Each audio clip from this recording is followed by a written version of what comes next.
quand tu te balades à Marseille, notamment là, sur la Canebière, avec un ballon déjà, il y a toujours quelqu'un qui est là dans la rue qui fait « Ah, fais la passe ». Toi, t'es là, tu te dis « Ah, j'ai pas envie ». Parce que tu sais que si tu fais la passe, tu déclenches un foot qui va durer 10 minutes, 15 minutes, et que peut-être même tu récupéreras peut-être pas ton ballon, en fait. Et nous, on s'est dit « Ok, bon ça arrive si t'as un ballon ». Et qu'est-ce qui se passe si t'en as 100 ? Il y avait l'envie de créer un chaos, quand même. Parce que cette ville, Marseille, c'est quand même le chaos qui nous permet la liberté. Mais ça, toi, c'était fantasme de vandalisme, sauf que les gens sont super gentils. Ouais. Et en fait, les gens ramenaient les ballons, même ceux qui partaient dans tous les sens, les gens nous les renvoyaient. J'ai dit ça exprès pour Ça dire ratait, quoi. qu'on veut être vandale, mais qu'en fait on est mignon avant tout.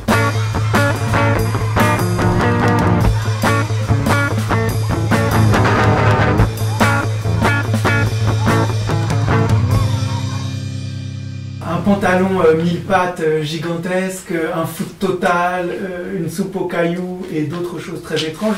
On est là ce soir, ce début de soirée, avec Chouglou. Bon, bah peut-être la première question, c'est qui, c'est quoi Chouglou et ça veut dire quoi Chouglou? Chouglou, c'est devenu un groupe à quantité variable il y a une dizaine d'années à peu près, par des étudiants des Beaux-Arts qui se sont rendus compte que faire ensemble c'était plus facile et beaucoup plus amusant surtout. Et donc au fur et à mesure on a commencé à force de s'aider à plus savoir qui avait fait quoi. Donc à se retrouver en fait à faire les choses ensemble, d'abord sans nom et avec une volonté de ne pas exister forcément avec un nom, parce qu'on avait un peu peur que ça recrée un jeu expansé plutôt que quelque chose de vraiment collectif et ouvert. Donc une sorte de marque, un label. Et finalement on s'est retrouvé presque forcé à écrire un nom parce qu'on voulait participer quand même activement dans des programmations existantes, et dans les programmations souvent il faut avoir un nom pour exister. Très concrètement, on est un groupe artistique. Aujourd'hui, on est 7. Et effectivement, quand on a commencé, on n'était pas 7. On était 4, 5, 6, on s'aidait, nanana. Et effectivement, on était invité une fois en Suisse allemande, parce qu'on avait un bon collègue qui était venu en Erasmus et qui nous a dit là-bas. Et ils nous ont dit, là c'est sérieux, là c'est pro, il faut que vous ayez un nom sur la communication, parce qu'ils voulaient imprimer des flyers, des affiches, nanana. Et nous on a dit, bon. Et Clémence commençait à apprendre à parler suisse allemand. Et elle a dit, bah écoutez, on est très chanceux de pouvoir participer à ce truc-là, du coup, on est très chouglou de venir. Ils ont dit, ah, chouglou, très bien. Comment ça s'écrit, bien sûr. C'est HU, j'ai lu. Et ils ont dit, ok, bien sûr, monsieur. L'événement se passe, et ils sont très contents. Ils disent, par contre, on avait une petite question, alors, mais qu'est-ce que ça veut dire chouglou? Et Clémence a dit, bah, ça veut dire chanceux, ça veut dire heureux en suisse allemand. Et ils disent, ah ben non, pas du tout. Ça veut rien dire du tout, c'est glücklich qui veut dire chanceux et heureux. Et Clémence pensait que c'était ça la traduction. Et depuis, on a gardé Chouglou, qui est un peu mou, qui est un peu mignon, qui colle un peu aux dents. Il y a un peu la gomme, la colle dedans, quoi. Et il y a un peu aussi la Chouglou, ça peut aussi être, des fois on se fait passer pour des anciens skateurs. Parce qu'encore une fois, c'est un peu un groupe de jeunes gens qui fait des trucs ensemble pour se fédérer. Et la Chouglou, c'est la colle qu'on rajoute sur les chaussures des skateurs, à force de décoller, à force de faire des ollies. Mais on n'est pas du tout un groupe de skateurs en fait. Voilà. Et J'ai un skate. ouais. Mais j'en veux. Voilà un peu pour qui on est. Ça fait maintenant 10 ans qu'on fait plus ou moins ce qu'on fait, plus ou moins de la même manière en sorte. Mais juste les 5 dernières années, on s'est quand même vachement professionnalisé et institutionnalisé presque même. On a fondé une association pour pouvoir se faire payer, pour pouvoir encaisser de l'argent surtout, et gérer l'argent en groupe. Et on aime bien distinguer, mais bon ça se mélange souvent, la notion de groupe et de collectif, qui sont quand même deux choses différentes. Nous en général on dit plutôt qu'on est un groupe, parce que collectif d'artistes ça présuppose plutôt que c'est des individus qui ont leur pratique et qui se rejoignent pour faire une expo, pour avoir un atelier. Et nous c'est plutôt, on travaille tous ensemble à faire la même chose. Et des fois séparés, mais c'est pour arriver au bout ensemble. Quoi. On est plutôt sur un système, ou en tout cas on essaye d'atteindre ça, une sorte de système horizontal, où si aujourd'hui on est 4, on décidera à 4, et si on est 25, on essaye de décider à 25. On est un groupe à géométrie variable, et ça c'est important de le dire, autant structurellement comment on est organisé, mais dans les formes qu'on déploie et esthétiquement aussi. d'essayer de faire trébucher les spectateuristes qui assistent à nos situations en acteuristes, quoi. Et du coup, qui viennent renforcer et se mêler à Chouglou et se faire absorber par la bulle Chouglou, quoi. Il y a certaines de vos œuvres qui sont faites par 12 personnes, puis finissent par être faites par 57 personnes rencontrées au hasard dans la rue. Comment ça fonctionne ça, du coup? Qui est artiste dans Chouglou? Je peux répondre. En fait... Merci. Du coup, ça c'est un truc qui nous tient vraiment à cœur, qu'on démarre à un certain nombre et on finit soit à moins, soit à plus, soit à plus. Et du coup, on a des mécanismes, des petits ressorts au fur et à mesure qu'on a mis au point surtout pour inciter les gens en fait à rejoindre l'action, quoi. Et un des trucs qui fonctionne bien, c'est les gestes simples à répéter, que tout le monde connaît un peu, comme déplacer des cartons pendant un déménagement, comme plier des choses, mettre de l'aluminium sur sa tête pour faire une couronne, enfiler un pantalon, taper dans un ballon, éplucher une clémentine, mais vraiment des choses triviales comme celle-là. Les clémentines, comment ça rentre dans votre œuvre?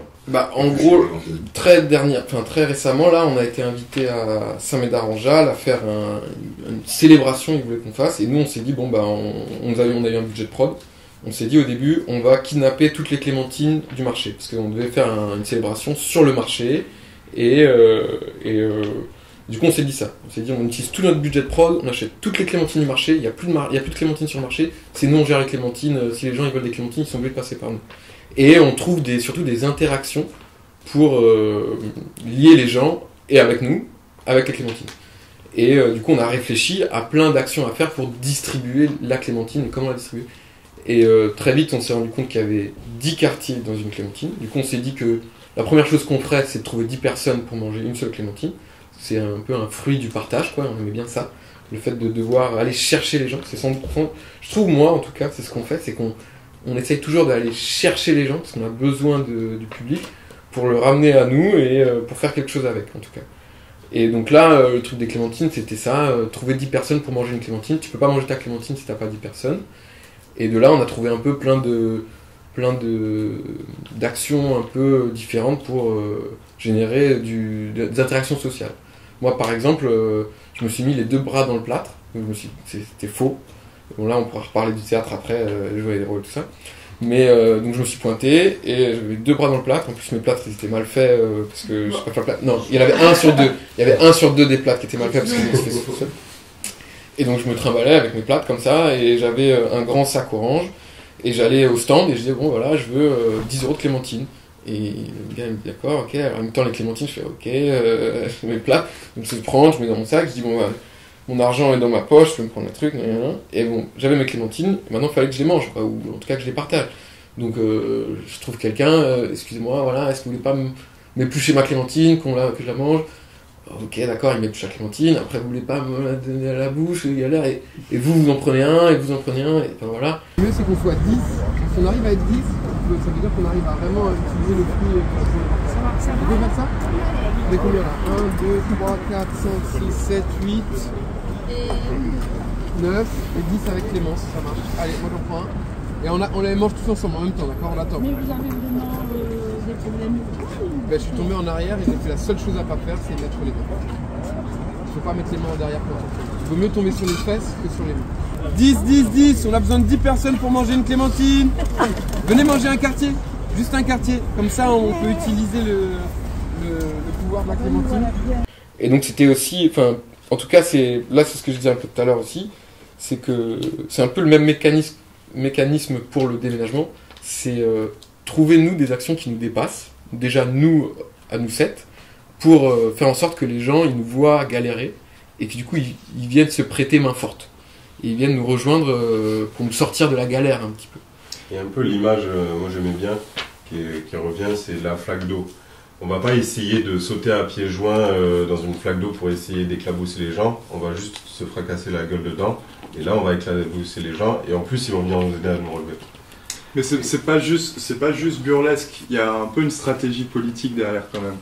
Le but c'est quand même de faire éprouver aux personnes des valeurs qui sont proches des nôtres. Et par exemple, Daniel, quand il se met les mains dans dans le plâtre et qui demande aux gens de lui éplucher des clémentines, bah, ces personnes-là, elles sont dans une situation où elles éprouvent concrètement ce que c'est que la solidarité, quoi. Et ça, c'est vraiment le truc qui est vraiment important aussi, c'est quelles sensations ils vont ressentir en venant nous aider, en participant avec nous à la situation, quoi. Qu'est-ce qu'ils vont éprouver très concrètement dans leur esprit, dans leur corps, quoi. Et à votre avis, pourquoi ça, c'est politique, de faire ressentir immédiatement par un petit geste quelque chose comme la solidarité, plutôt qu'un discours ou une théorie? Ah, ça, c'est une vraie question, ça.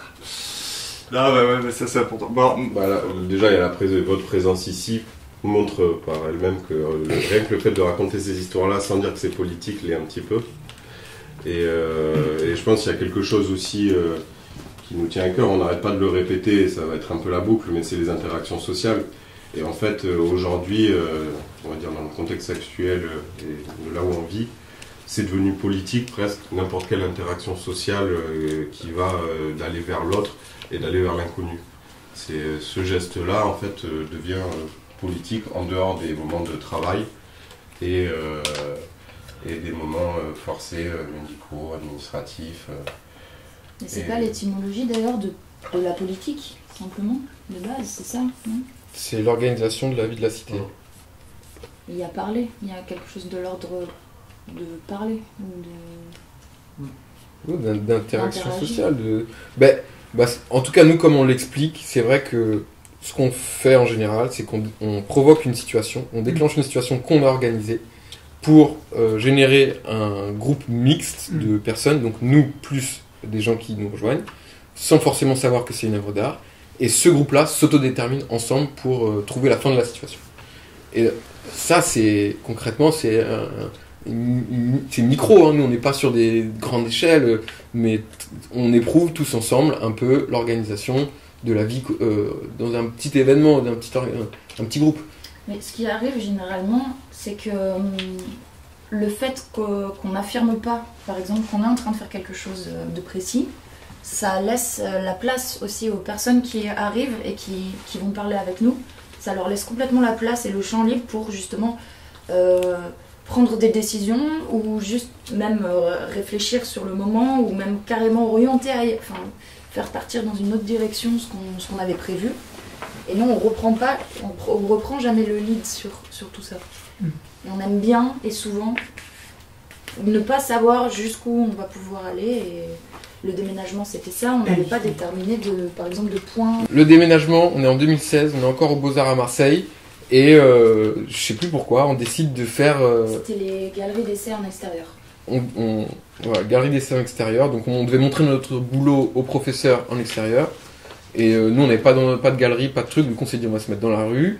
Et on s'est dit, au début, on voulait faire un déménagement. On s'est dit qu'on allait faire un déménagement. Du coup, on a pris des cartons vides, des tables avec des assiettes dessus, avec de la bouffe, des verres, des frigos, toutes sortes de trucs qui peuvent remplir un appartement. On a pris le camion de l'école, on a fait arriver à Cours-Belzins, un des cours hyper passants de Marseille, avec le tramway qui traverse. On est 12 à la sortie du camion, le camion se taille, et là on a toutes nos affaires, tous les cartons comme ça, on fait une chaîne, et on se passe les trucs de main à la main. Et donc en fait c'est un peu un procédé qu'on aime bien faire, la chaîne, mais qui est aussi le procédé limace, qui est on va jusqu'au bout, on s'arrête, on redéploie la chaîne, on va jusqu'au bout, on s'arrête, on redéploie la chaîne, etc. etc. Et donc on faisait comme ça, on passait les cartons vides, on passait les tables avec des verres d'eau dessus, des trucs, et donc on est 12 pour commencer. Et puis on arrive, on traverse le tramway, donc on bloque le tramway. Là les flics se pointent, et ils nous disent mais qu'est-ce que vous foutez quoi? Et nous on dit c'est simple, c'est évident, on déménage quoi. Ils disent dépêchez-vous, débarrassez le plancher quoi. Et là tout d'un coup, l'élan un peu qu'on cherchait et qu'à l'époque on n'avait pas encore vraiment expérimenté ça, c'est un peu une des fois où on l'a découvert et qu'on l'a apprécié. C'était une des premières fois où on se confrontait à... On voulait proposer quelque chose justement qui allait dans ce sens-là, dans le fait de se prendre les pieds au milieu de la rue et de voir ce que ça allait donner. Et ce que ça a donné en fait, c'est qu'on s'est retrouvé à 30, 40 à faire une chaîne avec un tas d'objets plus ou moins absurdes d'un 50, point à- je crois. Je crois qu'on était 50. 60, non 70. Faut pas se fier Tous aux... les ans, ça augmente un peu Faut plus, pas en fait. trop se fier aux chiffres qui sont écrits sur C'est Marseille, hein. nos informations. Et jusqu'à quel point ils se rendent compte qu'ils participent à un déménagement ou à une espèce d'être collectif bizarre qui interrompt le cours ordinaire des Ça choses? dépend ce qu'ils ont dans leurs mains à ce moment-là. Par exemple, il y avait des cartons vides, et les personnes qui ont eu les cartons vides ont vraiment compris que, ok, c'était pas un vrai déménagement, et posaient la question de pourquoi. Mais oui mais non, parce que tout le monde a eu toutes les affaires. Mais pas tout. Mais c'est juste que dans la précipitation, dans le... Tu te rends pas forcément compte, il y a un peu un truc, une fois que tu es dans le truc, tu te poses peut-être la question, mais s'il n'y a pas eu le temps de vraiment la poser et d'en parler ensemble, et en gros en fait c'est arrivé plutôt à la fin, parce que vu qu'il y avait un point de départ mais pas un point d'arrivée, au bout d'un moment ça s'est un peu épuisé par lui-même. Ouais, on nous Et, demandait, et mais... à un moment donné, mais On va en où fait on va où? Parce qu'il y en a qui nous Ça disent, mais... fait 20 minutes qu'on mais est en on a- train de bouger des trucs, où est-ce qu'on va? Ouais, on a un camion, si vous... Moi j'ai un camion, j'habite à côté, si vous voulez on remplit le camion, on va là-bas. On dit, ah attends, on n'écoute pas et Et finalement, ça a fini sur une place et on a utilisé les cartons et les frigos comme agora parce que rien ne fonctionnait. Donc ça a fini par une sorte de table ronde, tous ensemble à se poser la question un peu de qu'est-ce qu'on était en train de faire et où est-ce qu'on allait. Et on a révélé un peu l'expérience, quoi. On a dit, voilà, on est un groupe d'étudiants des Beaux-Arts, on a fait une expérience artistico-sociale, et merci d'avoir joué les cobayes, quoi. Mais à cette époque-là, on était très empreint d'un courant littéraire sud-américain qui s'appelle le réalisme magique. Et carrément, on voulait pas qu'il y ait de captation vidéo pendant les happenings, parce que en fait, se faire un faux déménagement qui est suivi par une caméra, bah, ça devient tout de suite une mise en scène. Et il y a un truc qui fait que les gens, ils vont pas participer, ils vont pas être dans l'urgence, le truc de venir nous aider, parce qu'ils ont compris que c'était un tournage, quoi, en fait.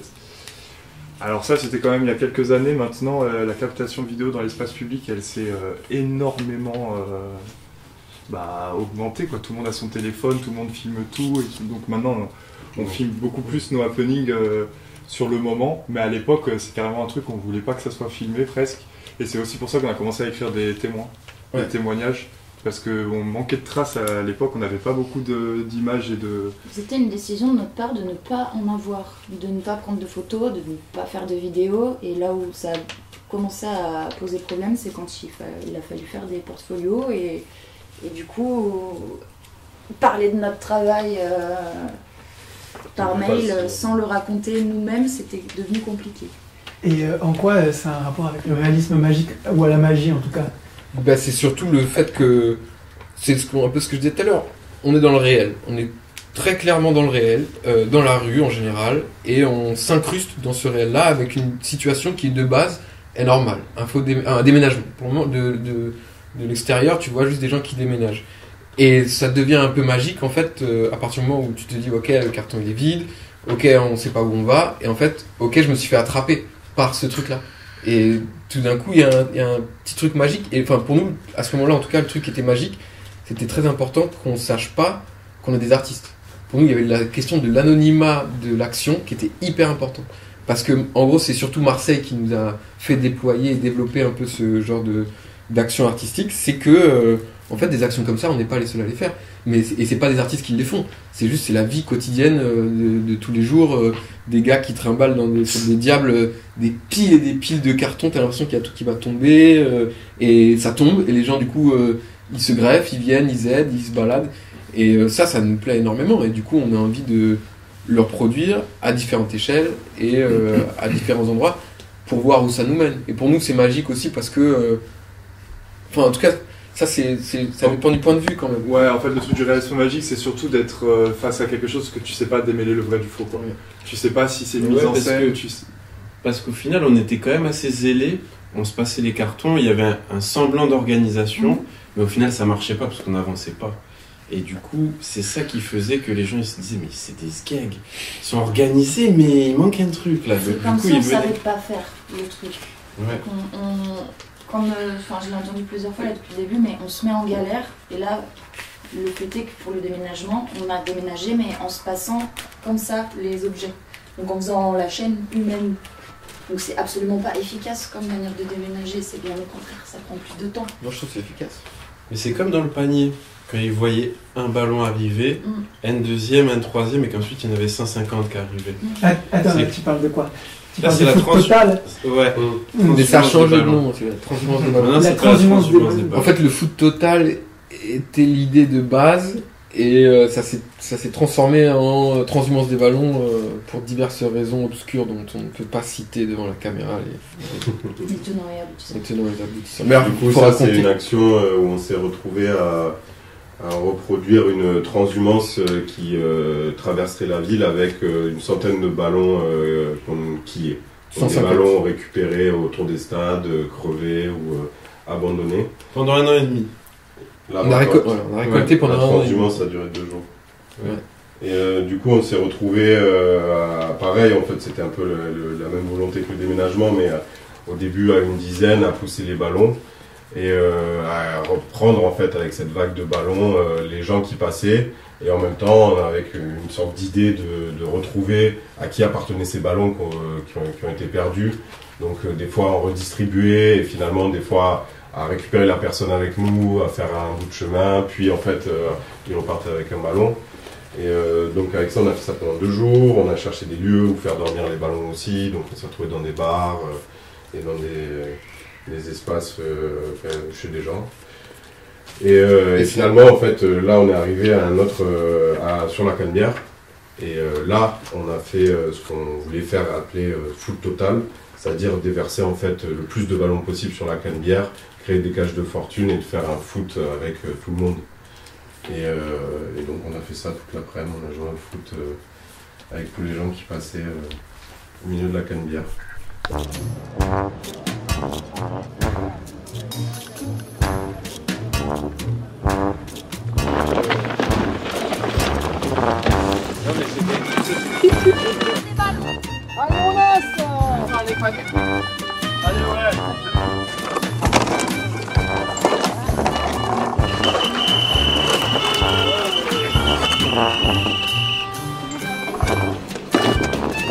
Enfin, c'est un peu comme la danse macabre, ça s'appelle, je crois, l'épidémie de danse macabre. En gros, c'est un peu essayer, avec une action simple, contaminer vraiment, grâce à l'énergie, mais grâce aussi au déclenchement de l'action, contaminer tout ce qui l'entoure et notamment contaminer les gens. Ah, et non, j'ai pas de- créer c'est pas ça. un. C'est si, c'est la danse macabre. Non, non. Mais ça, c'est la farine, oui, c'est parce qu'ils avaient mangé Oui, du c'est seigle. l'ergot de seigle. Tout le monde Oui, est devenu fou et a dansé pendant Ça, c'est des jours, je Ça, crois. c'est une Ça, c'est théorie. l'analyse scientifique. Ça, c'est une théorie, ça. Ouais. Moi, ce que je pense, c'est Oui, que. mais C'est qu'il y avait Choublou à l'époque. On dira pas notre âge. 183 ans. Et ouais, ça crée une sorte de rebond, et en plus le ballon pour créer des rebonds c'est pas mal, parce que quand tu as shooté dedans, tu commences à tirer des ballons dans des magasins. À Marseille, il y a quand même un lien spécial avec le foot aussi, donc ça prend vachement vite, et en fait ça commence à... On lance le premier ballon qui va faire la passe à quelqu'un, en fait la personne qui se retrouve avec le ballon va se retrouver à faire la passe à quelqu'un d'autre peut-être, et au fur et à mesure en fait on se retrouve à 100 à jouer au foot, Parce que, ouais. sans vraiment jouer au foot, mais... Mais c'est parce que à tout jouer au ça, ballon, surtout. tout ça vient quand même d'un constat qu'on a fait, c'est que quand tu te balades à Marseille, notamment là, sur la Canebière, avec un ballon déjà, il y a toujours quelqu'un qui est là dans la rue qui fait « Ah, fais la passe, fais la passe ». Et toi, tu es là, tu te dis « Ouais, j'ai pas envie ». Parce que si, tu sais que si tu fais la passe, tu déclenches un foot qui va durer 10 minutes, 15 minutes, et que peut-être même tu récupéreras peut-être pas ton ballon en fait. Et nous on s'est dit « Ok, bon ça arrive si t'as un ballon ». Et qu'est-ce qui se passe si t'en as 100 des ballons? Parce que là, le ballon, tu peux l'envoyer à la personne qui te demande la balle. Et on s'est dit, bon ben, ça serait. C'était l'idée de base, c'était tester ça. Arriver avec 100 ballons sur la Canebière pour remplir la Canebière de ballons et peut-être remonter, peut-être pas remonter. Et après, et au début, il y avait, je sais pas si c'était partagé par tout le monde, mais il y avait l'envie de créer un chaos quand même. Parce qu'on aime bien quand même créer des chaos, parce que cette ville, Marseille, c'est quand même le chaos qui nous permet la liberté.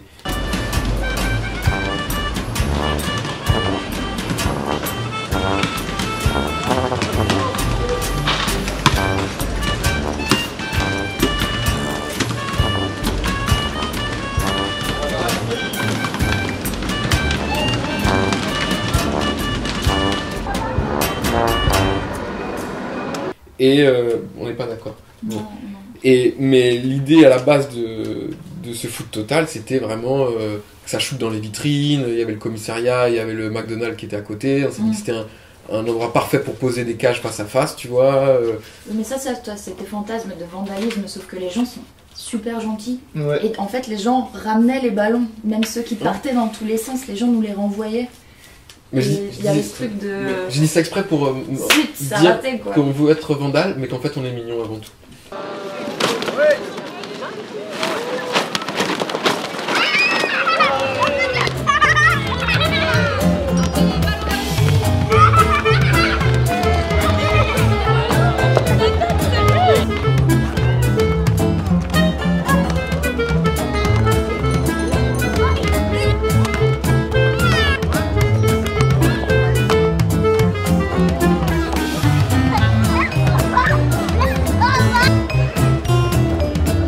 C'est ça que je voulais enchaîner la discussion. Et puis Mais mettre en lumière aussi que dans le sport, ce qui est fait le lien, c'est la passe. Et du coup, essayer au maximum de faire en sorte que les gens se fassent des passes avec le ballon, quoi. Dans le foot. Dans le foot, ou dans tous les jeux un peu d'équipe collective, la passe, en fait, c'est trop beau, quoi. C'est ce qui te fait avancer, c'est ce qui libère des espaces, c'est ce qui... C'est symbolique aussi. Ouais, c'est méga beau symboliquement. Ouais. Et Quand il n'y a pas de but, tout à l'heure, tu parlais du discours. Et en fait, c'est le discours. Le truc, c'est que politiquement, le discours, en fait, il n'est pas très très opérant ces derniers temps, quoi. Le discours, il fonctionne pas beaucoup, quoi. Le discours, même presque, il divise, il écarte, il met les gens dans leur, il conforte les gens. Enfin, il est dans ce qu'ils pensent. Le débat d'idées, en fait, on voit que ça fait pas trop bouger les cerveaux, quoi. Genre, il y a plein de gens qui le font très bien de faire paraître des études, des livres sur l'urgence climatique, sur l'islamophobie d'État, sur des choses comme ça. Et en fait, il n'y a pas du tout d'amélioration d'un point de vue politique, quoi. Et du coup, nous, dans notre pratique, on essaye au maximum que les gens ils ressentent des sensations et qu'ils aient des émotions qui se mettent un peu en branle leur esprit, ce qu'ils pensent, leur sensibilité, histoire histoire aussi que parfois ils reviennent sur des choses qu'ils pensaient, des idées reçues, machin, mais d'un point de vue très physique du corps, quoi, et moins appel à l'intellect, appel au discours, parce qu'en fait le discours ça marche pas trop bien pour... C'est assez limite. C'est assez limite, ouais. Et quand ils éprouvent des situations, des fois ça change plus. Mais ça on l'avait vu quand on était encore au Beaux-Arts, déjà. Le truc de je sais plus si c'est Deleuze ou Foucault, quand il est à Vincennes. Oh ouais. Et en gros, tout le monde veut aller à son cours. Du coup, il y a... C'est un petit contexte. C'est après 68.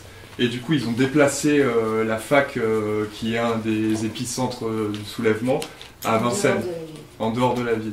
Et il y a tout le gratin gaucho de l'époque, dont Deleuze qui donne ses cours de philosophie. C'est moi qui dois continuer. C'est le moment où il y a trop de monde qui veut rentrer dans l'amphithéâtre, mais il n'y a plus de place. Et du coup, ils sortent. Non. Il se passe quoi? Ils se posent la question. Et ils se disent, en fait, c'est ça le cours d'aujourd'hui. C'est comment on fait, alors que comment on fait, il y a trop de monde, il n'y a pas assez de place, et tout le monde veut avoir le cours. Comment on fait? Et du coup, c'est ça qui devient le cours. C'est éprouver physiquement, structurellement, émotionnellement, quelque part un peu aussi l'injustice, tu vois. Et c'était ça, en fait, le fond du cours, c'est d'éprouver plutôt que de le dire. Et je pense que pour nous, en tout cas, nous, quand on a entendu parler de ce truc-là, on était encore au Beaux-Arts, et on a voulu le reproduire. Et c'est un peu, j'ai l'impression, aussi ce qu'on fait dans notre pratique, c'est plutôt que d'en parler, de l'éprouver concrètement. C'est une vidéo qui est trop belle parce qu'elle est captée avec les moyens de l'époque, elle est un peu, on voit pas tout ce qui se passe à l'image et tout, mais on comprend qu'il y a des gens qui décident plutôt de sortir toutes les chaises parce qu'en fait il y a que 30 personnes sur 120 qui sont assises. Et du coup, ils décident que en fait, si on sort les tables et les chaises, il y aura plus de place pour que tout le monde soit debout dans la salle de cours. Et tu vois en fait vraiment genre une sorte d'autogestion sur le moment comme ça, afin que tout le monde participe par contre au cours du gourou, quoi, du prophète, quoi. Il y a quand même un individu central là-dedans. Mais la vidéo, et nous, elle nous a marqué. Ouais. Travail comme ça, d'accord, alors je m'en vais, mais je me fais pas Donc on se porte depuis 6 mois, qu'est-ce que tu veux qu'on fasse, mon pote? Ça fait 6 mois que ça se passe comme ça. J'ai fait des propositions concrètes. Je te réponds, attends, tu permets? 3 ans que ça se passe comme ça. D'organisation de l'espace. Ça, 6 ans. Il y a les tables ici, Le temps, ça demande 3 minutes, à peu près, ou 5 minutes pour faire la manœuvre. Seulement le problème, c'est de bouger son cul, alors. Oui, mais je crois que tout le monde a à dire, mais on a déjà beaucoup parlé de ça, mais tu as raison de reprendre. Tu arrives, tu reposes la question, mais on en a déjà beaucoup parlé, oui. Alors si personne... Enfin, il a raison sur un point, c'est toute la salle qui a quelque chose à dire. Bon, du coup, ça nous emmène à parler de l'université de Vincennes, etc., 68 et tout. Ça nous amène à une question qui est un peu votre lien, le lien de votre travail avec la révolte. Et j'ai vu qu'il y a un certain conducteur de tramway qui vous a désigné comme étant des barbares nihilistes, en tout cas en 2016. Il a même ajouté c'est vrai que dans le collectif, ils ont tendance à gueuler aux armes pour rien. Donc, en gros, est-ce que vous êtes encore des barbares nihilistes? Non, on est plutôt des révolutionnaires de canapé. Mais pourquoi barbare nihiliste? Ça veut dire quoi barbare nihiliste? Parce qu'en fait c'était une action où on descendait 2 versants de montagne avec des grands parasols, donc il y avait un truc un peu martial où on se dirigeait...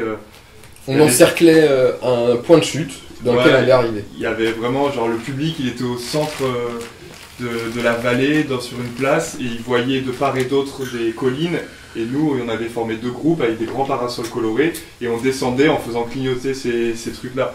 Et il y avait un côté un peu... prise d'assaut. Donc on pourrait dire que voilà.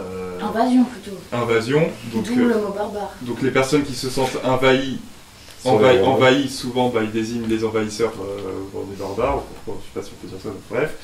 Et on est border. Et nihiliste parce qu'en fait à nihiliste on était vachement anti-art.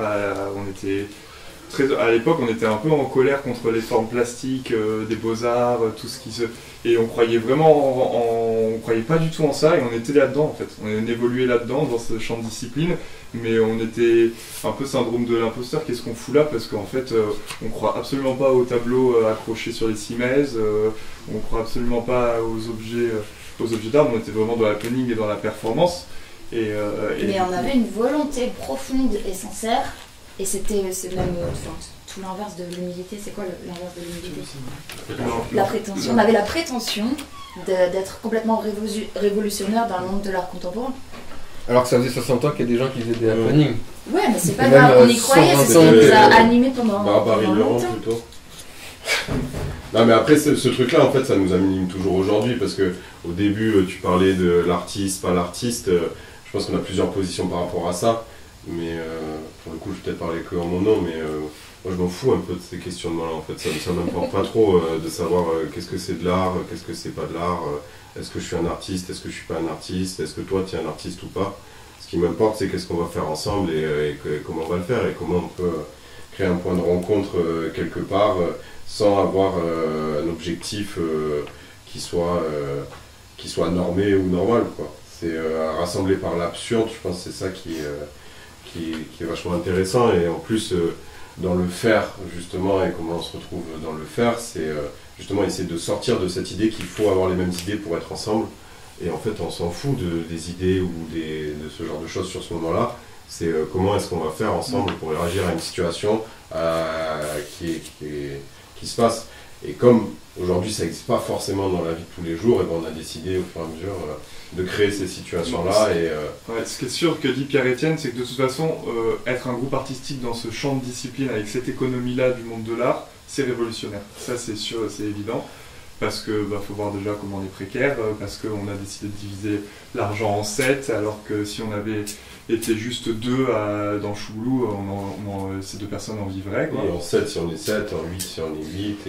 Mais nihiliste, non, on n'est plus du tout nihiliste, et on est même là, en ce moment, on est un peu en train de virer propagande culturelle à fond en vue de 2027, quoi. Enfin, en tout cas pour ma part, quoi. Et voilà, je pense que truc très important dans Chouglou, c'est qu'on n'a pas du tout le même son de cloche, et il y a toujours un effort de notre part à essayer d'ajuster l'orgueil, les égos de chacun chacune pour que tout le monde amène sur un happening sa sensibilité, sa volonté artistique, son envie de faire du lien, de créer des interactions sociales. Donc on a vachement la réunionite aiguë, le fait de faire beaucoup de réunions, quoi. C'est Chouglou, ça ressemble quand même à une sorte de grosse patte d'AG lycéenne permanente, quoi. Et ça, déjà, en fait, c'est déjà Je assez... suis pas du tout d'accord avec ce qu'il dit, par exemple, là. Je trouve que non, en fait, juste on bosse. Donc on fait des réunions et on s'organise. On est pro. Mais... Je veux dire, il y a un double sens à réunionite. Hein. Il y a donc Ouais. ce que vous dites, mais aussi le fait de ne plus supporter les réunions. C'est Oui, la maladie. On a ça. pas les réunions à Je fais de outrance. l'anxiété sociale à cause du nombre de réunions de notre activité. Ouais. Sauf qu'on est tellement sur plein de choses en même temps que justement on n'a pas la réunionite aiguë dans ces cas-là. Parce que je pense que si on était littéralement des réunionneurs, une réunion heureuse, on en ferait tous les jours. Oh, pitié.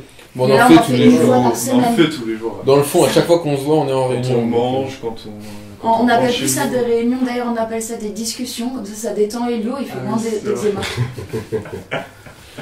Non, mais après, il faut un peu aussi dire que le processus Chouglou, c'est un peu ça. C'est. Enfin, comment naît une idée et un projet Chouglou, c'est. Des fois, c'est pas on est tous ensemble, mais c'est des petits groupes, mais c'est à partir du moment où on tombe tous plus ou moins d'accord sur l'idée, et en fait, la seconde d'après, chacun pense que c'est lui qui a proposé l'idée. Et tout le monde pense, mais c'est moi qui ai dit, qui ai proposé cette idée, c'est mon idée en fait. Et tout le monde, mais non, c'est moi qui ai eu cette idée. Non, c'est moi. Et ça, en général, ça veut dire que ça a marché. Ça veut dire que l'idée sera bonne. Que chacun sort de la réunion en fait avec une idée propre à lui de ce qu'on vient de discuter, et donc ce qui se passe, c'est que dans la semaine, on se retrouve à comprendre qu'en fait, on parle pas du tout de la même chose et qu'on s'est pas compris malgré le fait d'avoir parlé 4 ans ensemble. Il y a un peu ça en fait, on se retrouve surtout à discuter sur le fait de savoir si on veut être d'accord ou pas d'accord. Ouais, grave.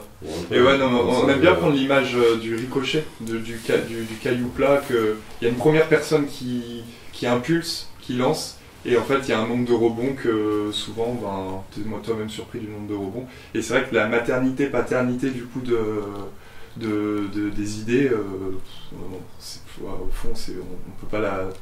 On sort de cette importance. C'est un truc, en fait, c'est un peu la guerre contre soi-même. La guerre contre l'ego, la guerre contre... On est quand même dans un milieu et dans une pratique qui est vachement fondée sur ça. Et le fait d'être en collectif et de vouloir exister en collectif, et presque que... Mais moi, c'est pareil, ce genre de différenciation de mots, je trouve ça, parce que les collectifs et groupes, tu te retrouves vite à avoir des définitions... Il y a un peu un truc... Non, si, j'y crois au langage, mais c'est la définition que vous êtes fondé de ça, mais j'entends des gens parler de collectif en faisant exactement, en voulant faire les mêmes problèmes, les mêmes façons de faire que nous, quoi. Les collectifs politiques, des collectifs, et pourtant ils sont pas... On a déjà eu plein de fois ces discussions-là, et même avec d'autres personnes qui, elles, s'appellent collectif, par exemple, et qui ne comprennent pas pourquoi est-ce qu'on tient, et quand je dis on, c'est certaines personnes dans l'équipe là qui tiennent à ce qu'on dise groupe plus que d'autres, et en fait on a à chaque fois des sons Certaines personnes du groupe, certaines personnes du collectif. Ah bah ça, c'est voilà, c'est le bordel. J'ai dit les deux, ouais. Non mais très simplement. Mais comme ça, tout le monde est content. Le bordereau de notre email, c'est groupe Chouglou, point, et après il y a notre email qui est Chouglou collectif. Ça veut tout dire, c'est simple. Je crois que le groupe, c'est un groupe d'action. C'est plus le son qui plaît. Ouais, en fait, on est d'accord quand même, Chouglou groupe, ça claque. Genre Chouglou collectif. Groupuscule, il y a un peu un truc comme ça. Groupe, je trouve ça plus cool que collectif.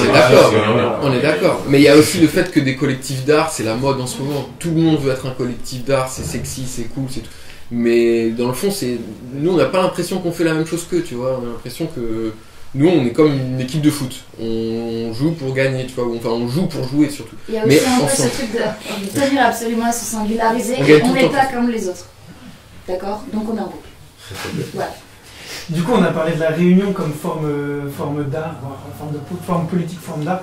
Mais vous pensez quoi de la manifestation comme forme d'art par excellence ? Par excellence. Ah non, mais j'ai peut-être rajouté un excellence en trop.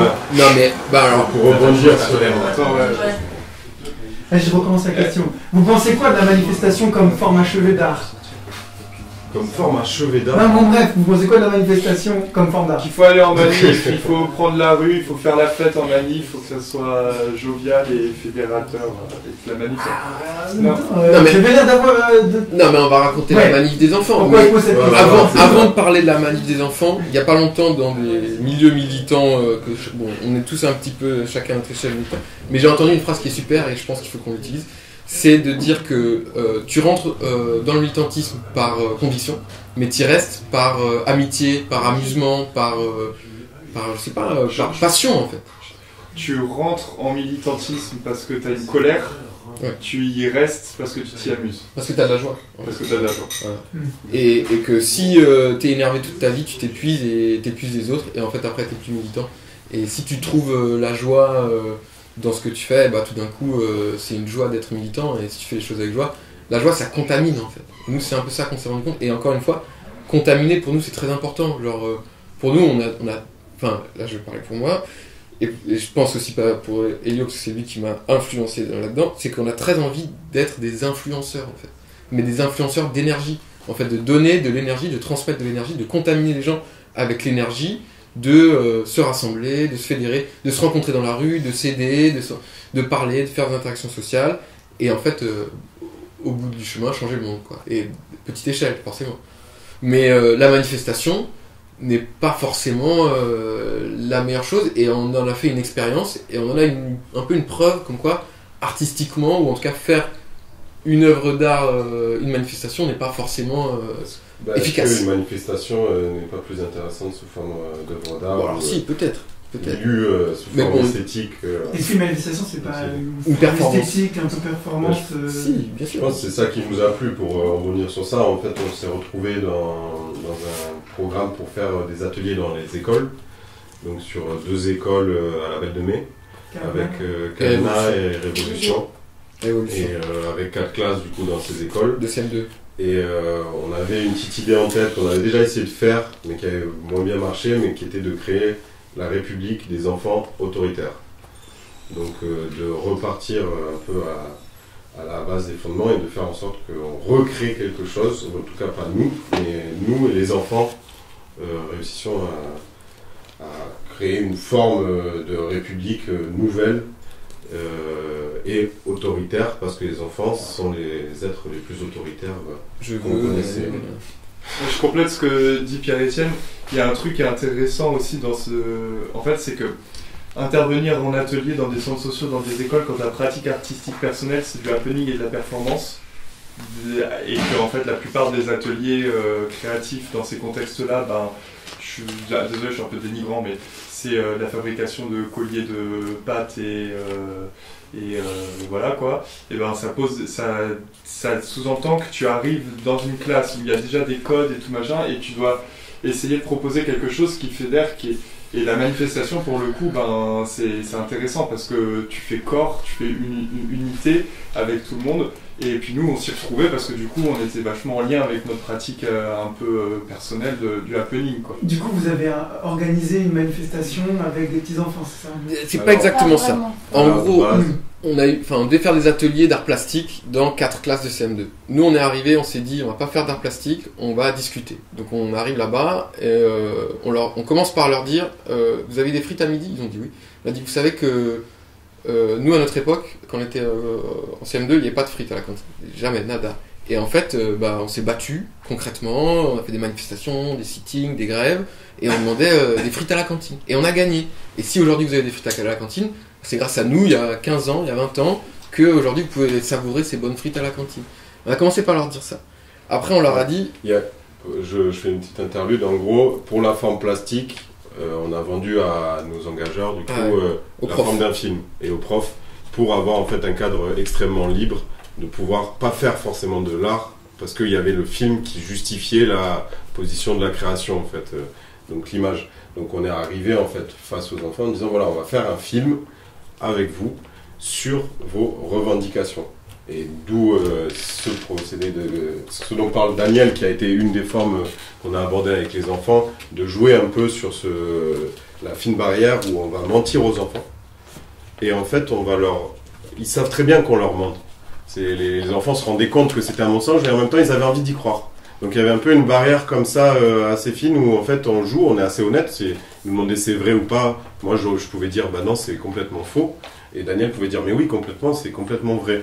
Et en gros Ouais, explique ce qu'on a fait concrètement. Enfin, non mais je parlais de l'histoire des frites à la cantine. En gros de ce truc-là. Et en fait concrètement ce qu'on a fait c'est qu'on pendant tous les ateliers, on a parlé avec les enfants, on a essayé de réfléchir à des moyens de les faire parler aussi entre eux. Par exemple des moments sans adultes, dire voilà on sort. À la fin, on vous met un sujet sur la table, à la fin, dans une demi-heure, on revient, il faut que vous soyez d'accord. Et on vous laisse des caméras et ils pouvaient eux se filmer, du coup ils se faisaient leurs propres interviews aussi dans leur cercle de parole à ces moments-là. Le but c'était qu'ils formulent des revendications. Leurs revendications. Et très important, surtout on a fait sortir les maîtresses des classes. Parce que bon, c'était que les maîtresses, et alors c'était très difficile pour certaines maîtresses de sortir et de laisser la classe. Normalement, c'est impossible. Genre, même au niveau de la direction et tout, tu laisses pas une classe sans maîtresse. Ils avaient entre 8 et 10 ans, on va dire. Non, ils avaient 10 ans, c'était des 5-2. Ouais, mais tu avais des. Ouais, il y en avait des petits, il y en avait des plus vieux. Peut-être entre 9 et des redoublants ou pas. Mais en gros, et aussi, on est arrivé avec le principe de dire en fait, là, il n'y a plus d'adultes, plus d'enfants. C'est-à-dire que la maîtresse n'a plus d'autorité sur vous pendant les 2 heures où on est ensemble. Ça, c'était assez compliqué à négocier aussi avec les maîtresses. Et même à la fin, on a eu des retours. On en parlera après. On en parlera après. Mais du coup, c'était un peu ça. Le principe, c'était d'enlever les formes d'autorité, on va dire, existantes. Ou en tout cas, d'essayer de le faire. Parce que dans les faits, le fait d'être un adulte face à un enfant, cette autorité existe toujours.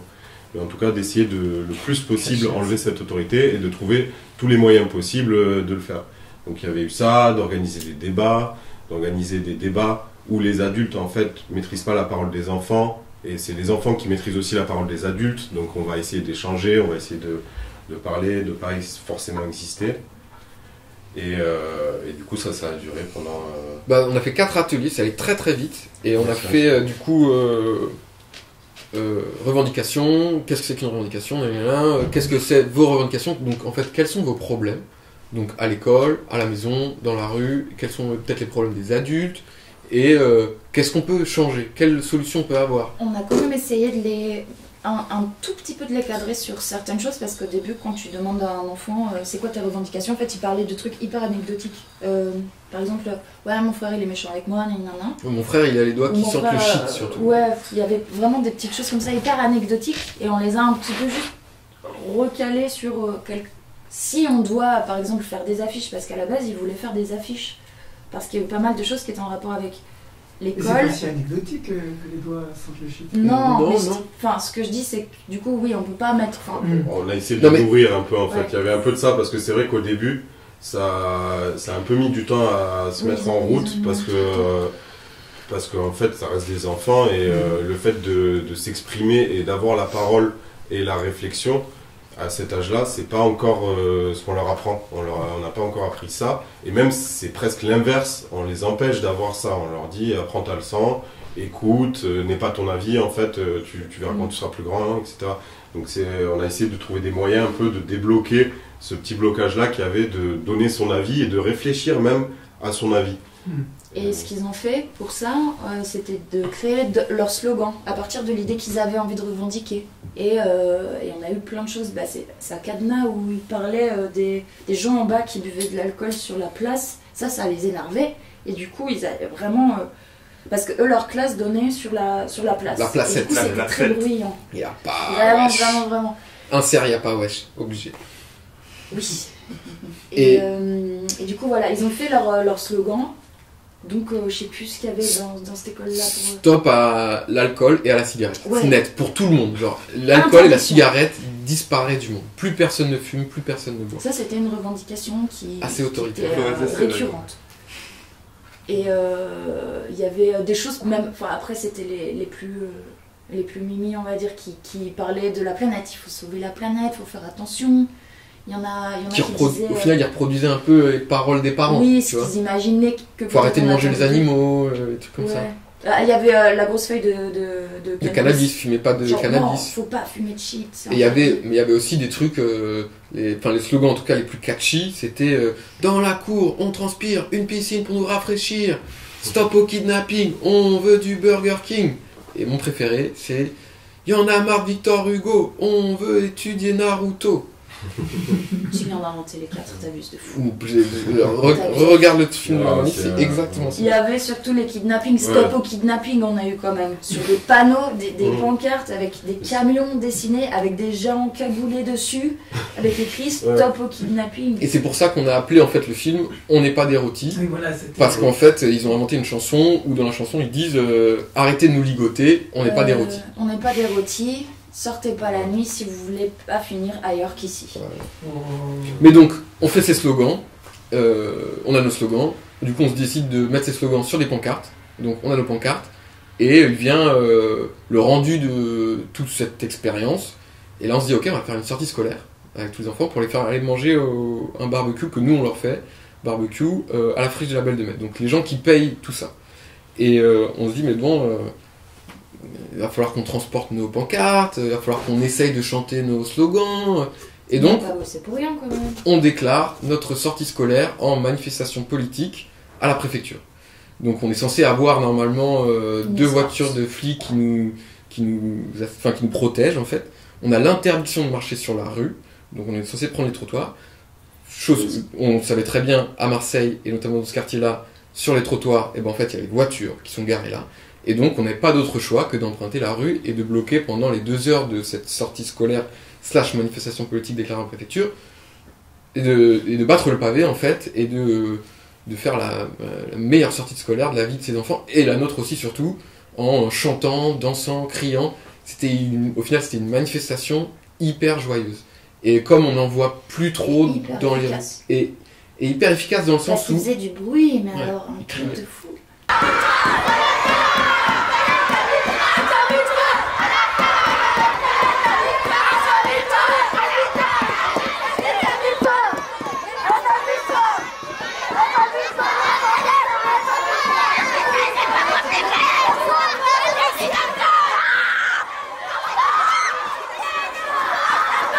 Mais c'est là où je pense qu'il va falloir rentrer aussi dans le résultat. Dans l'efficacité, parce qu'en fait, vu qu'on était sur plusieurs classes, que chacun avait sa revendication et que finalement, il n'y avait pas eu une réussite d'avoir fait corps, je pense par manque de temps, ou peut-être par d'autres raisons, mais surtout pas ça.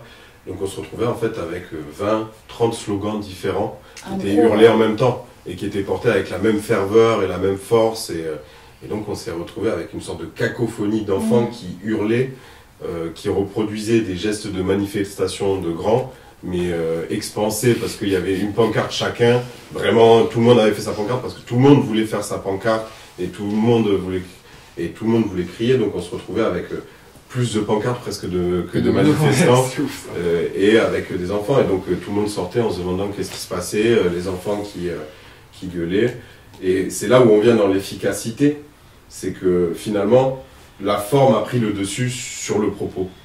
Et du coup, c'était vraiment ça. Et si on parle de l'efficacité dans l'idée collective d'une manifestation qui est de faire passer du coup sa voix et ses revendications, non, ça va pas marcher. Par contre, il n'y a pas eu de piscine se faire entendre, ça a fonctionné. Ça veut dire que le bruit a fait sortir les gens, à se poser la question, voir ce que les enfants revendiquaient, peut-être se questionner.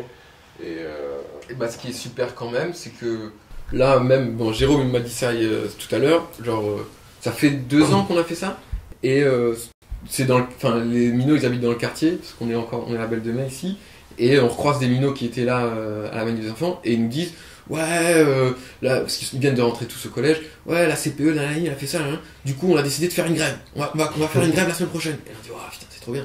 Et en fait, on a fait un peu de la propagande de prosélytisme politique. Voilà. Ouais. Et du coup là, ça nous permet d'enchaîner sur un truc super, c'est le compte-rendu d'expérience de ces ateliers avec l'académie et les maîtresses. Et alors là, il y a eu un clivage formidable, c'est-à-dire qu'il y avait 2 maîtresses sur les 4 qui, alors qu'on s'entendait pas trop mal, il y en avait une avec lesquelles c'était plus difficile, et ils ont dit... laissé quand même faire le projet. Ils ont laissé faire. Et donc, et ils ont dit, voilà, ce projet, c'était sympa, mais on a un problème, on peut pas noter les enfants sur ce projet-là. En termes d'art plastique, parce qu'on est censé faire l'art plastique, on peut pas les noter. On a dit, oui, mais les pancartes, ouais, mais non, ça marche pas, il n'y a pas d'art plastique là-dedans. Après, il y en a une qui a dit un truc, qui a dit que très concrètement, on l'avait sabordé son autorité dans la classe et avec un message anti-républicain. Donc, et nous, on n'a rien dit à ce moment-là parce qu'on trouvait ça génial comme phrase.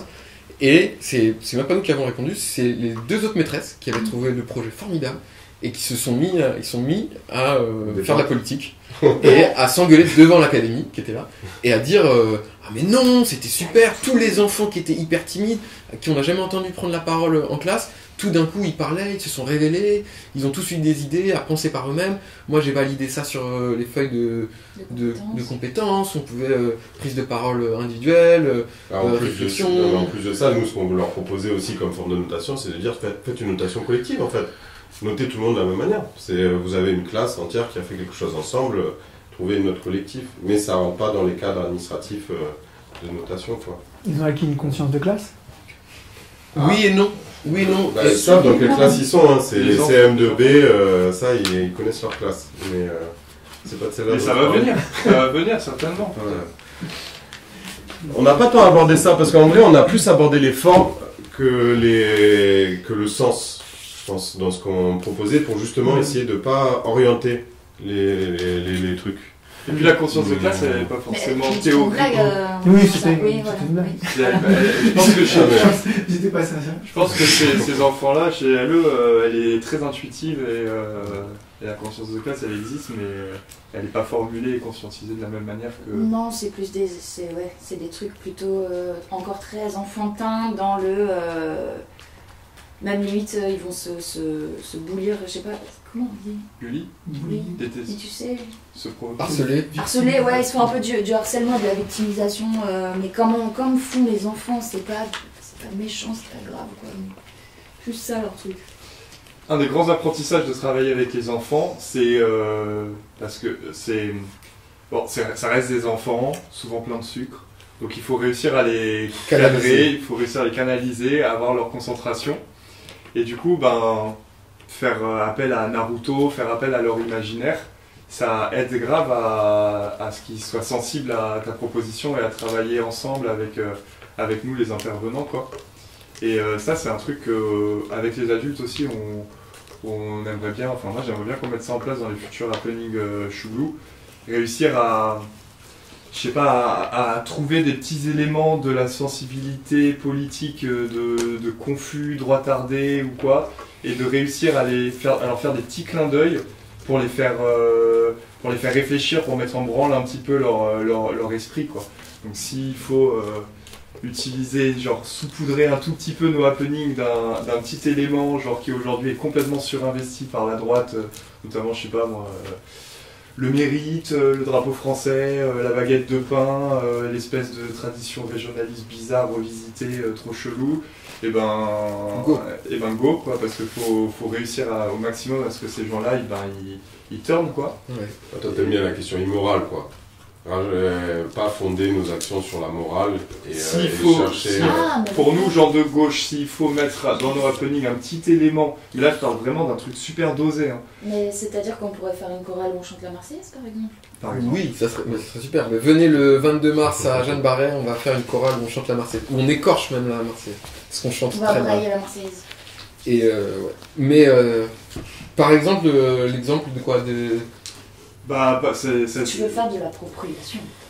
Non, mais... Non, je plaisante en disant ça. Mais du coup, reprendre les codes utilisés par les... En fait, c'est même pas reprendre les codes, c'est genre faire des petits clins d'œil à une partie de la population, quoi, pour plutôt qu'ils se retirent, ah, c'est des artistes, ah, c'est des gauchos, ah, c'est des nananis, plutôt qu'ils se retirent comme ça et de malheureusement les conforter dans ce qu'ils pensent, et que plutôt ils assistent avec nous le plus longtemps possible à nos happenings et qu'ils voient qu'il y a plusieurs choses qui sont en train de se passer, dont des choses comme des mécanismes de solidarité, d'écoute de l'autre, d'aide à la personne, je sais pas, machin.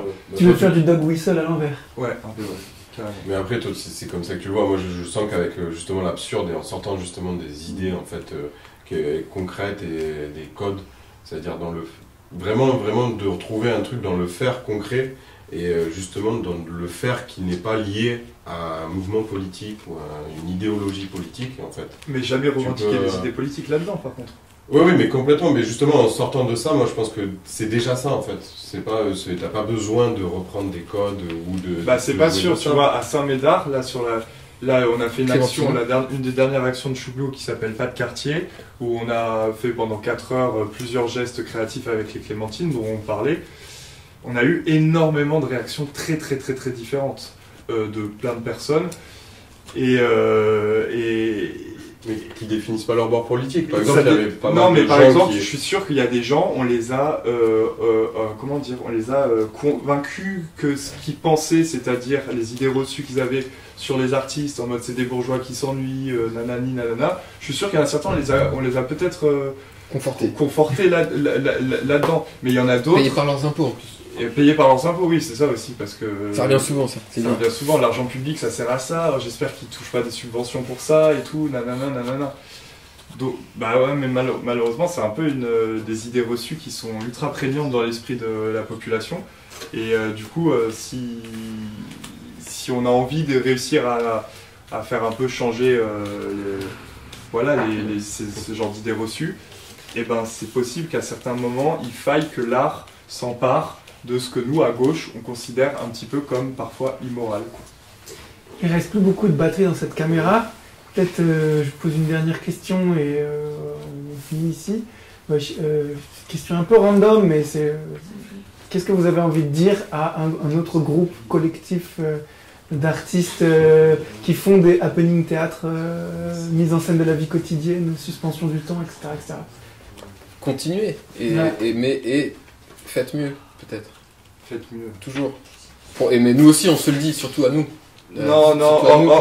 Organisez-vous. Non, surtout, ça, c'est réfléchissez. Réfléchissez énormément la portée et les conséquences et les actions des choses que vous faites dans l'art, mais dans la vie en général. Parce qu'en fait, l'art, il n'est pas dissociable du champ politique. Et il a un vrai impact. Et on a une énorme influence, nous les artistes. En plus, on fait peur. On fait grave peur aux gens. Et donc, il faut en jouer. Il faut réussir à s'organiser au maximum pour que notre art, et avec un peu des prières aussi, parce qu'en fait, on n'a pas souvent toujours des retours très concrets sur ce qu'on crée en fait dans l'esprit des gens ou quoi, ou ce qu'on met en branle dans leur sensibilité. On le sait, des fois, c'est un peu un pari aussi quand même. Mais voilà, ouais, organisez-vous et étudiez bien les conséquences et les effets de ce que vous mettez en forme. Et même plutôt que parler au collectif, de parler aux artistes individuels et de leur dire artistes individuels, arrêtez d'être individuels, arrêtez de vous montrer dans votre pratique par votre ego et mettez-vous en groupe, mettez-vous en collectif et comme dit Elio, sachez bien que tout ce que vous faites est politique. Maintenant, choisissez de quel bord vous êtes, quoi. Et organisez-vous parce que... Ne jouez pas le jeu contre lequel vous vous battez. Voilà, c'est ça. Faut essayer d'être très, comment on dit, intègre à ce qu'on pense. Et enfin, bon, c'est nul un peu de terminer par là, mais on a énormément d'amis artistes qui ont les mêmes bords politiques que nous, qui sont autant militants, voire plus que nous, mais qui ont des pratiques que nous, on peut qualifier de droite. Pas forcément, même picturalement ou plastiquement, c'est de droite. Mais nous, on a envie de dire, en fait, c'est même pas que ça. C'est aussi la manière dont vous le faites, en fait. La manière dont on fait de l'art, c'est politique et Tu confonds deux choses peut-être là. Toi, tu parles de...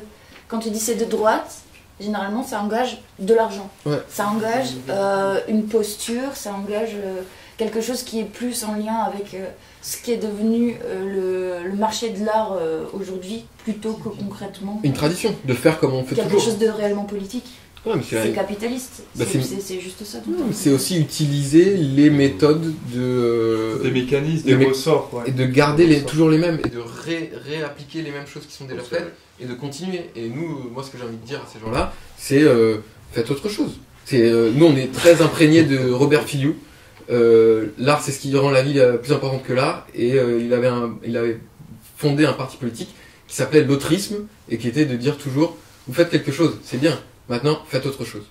Et toujours, faites autre chose, faites autre chose, faites autre chose.